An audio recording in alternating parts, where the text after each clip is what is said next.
Okay. Now the question that everyone wants answered, I can save people a lot of time by telling you, no, Go Tell the Bees Has Gone is not finished. It will be finished pretty soon, and I'll tell you when it is. Once it is finished, it is not my business when it turns up on the market. That's the business of the publisher. That's Penguin Random House.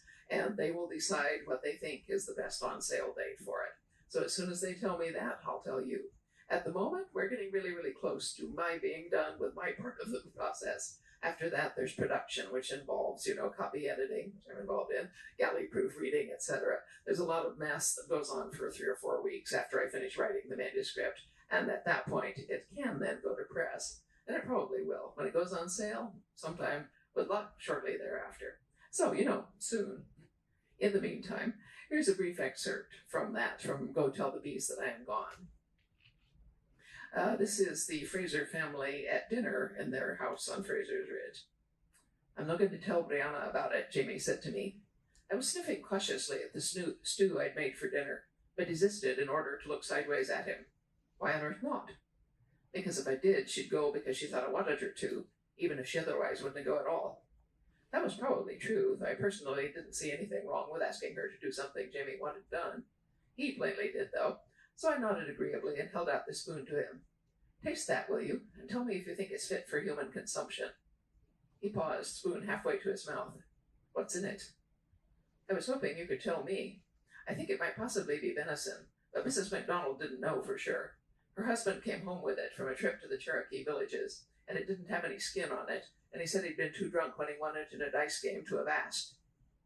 Eyebrows raised as high as they'd go, he sniffed gingerly, blew on the spoonful of hot stew, then licked up a small taste, closing his eyes like a French degustateur judging the virtues of a new red wine. He said. He laughed a little more, though, which was encouraging, and finally took a whole bite, which he chewed slowly, eyes still closed in concentration. Finally he swallowed, and opening his eyes said, It needs pepper, and maybe vinegar. For taste or disinfection, I asked. I glanced at the pie safe, wondering whether I could scrabble together sufficient remnants from its contents for a substitute dinner. Taste, he said, leaning past me to dip the spoon again. It's wholesome enough, though. I think it's weapony, and meat from a very old, tough buck. Is it not Mrs. MacDonald who thinks you're a witch? Well, if she does, she kept it to herself when she brought me her youngest son yesterday with a broken leg.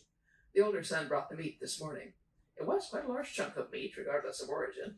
I put the rest in the smokehouse, but it smelled a little odd. What smells odd?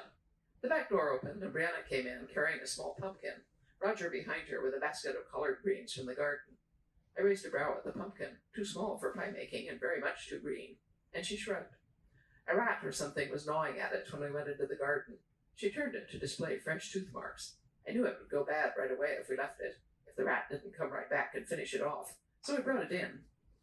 Well, I've heard of fried green pumpkin, I said, dubiously accepting the gift. This is already rather an experimental meal, after all. Brianna looked at the hearth and took a deep, cautious sniff. It smells edible, she said. Aye, that's what I said, Jamie said, waving aside the possibility of wholesale ptomaine poisoning with one hand. Sit down, lass. Lord John sent me a wee letter, and he's mentioning you. Lord John? One red brow arched, and her face lighted up. My favorite person. What does he want? Jamie stared at her. Why would you think he wants something from you? He asked, wary but curious. Brianna swept her skirt to one side and sat down, pumpkin still in one hand, and extended a hand to Jamie, palm up. Lend me your dirk for a minute, Dad. As for Lord John, he doesn't do social chat. I don't know whether he wants something from me, but I've read enough of his letters to know that he doesn't bother writing unless he's got a purpose. I snorted slightly and exchanged a look with Jamie. That was completely true. Granted, his purpose was occasionally just to warn Jamie that he was risking his head, his neck, or his balls in whatever rash venture John thought he might be involved in, but it definitely was a purpose. Bree took the proffered dirk and began to slice the small pumpkin, spilling glistening clumps of tangled green seeds onto the table. So, she said, eyes on her work. So, Jamie said, and took a deep breath. The green pumpkin was indeed edible, though I wouldn't say much more for it than that. Needs ketchup, was Jimmy's comment. Aye, his grandfather agreed, chewing gingerly. Walnut ketchup, maybe? Or mushroom?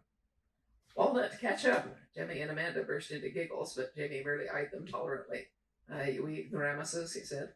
Ketchup's any relish you put on your meat or vegetables. Notice that tomato mash your man makes for you.